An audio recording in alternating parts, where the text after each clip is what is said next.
Hi everyone, in this video I'm going to show you how you can add music to your Instagram post with multiple photos. So if you find this video helpful, please give it a like and make sure you subscribe for more useful tutorials. So first open up Instagram, then obviously click on the plus sign to start a post. Once you're on here, you'll see this little square option next to the camera in the middle, so just click on there to start adding photos and then just select as many as you want. Once you've done that, select next in the top. Then you can edit on here and select next again.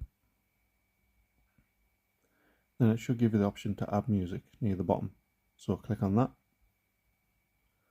And obviously you can go through all the different songs and just pick whichever one you want. And then you can edit when the music will start.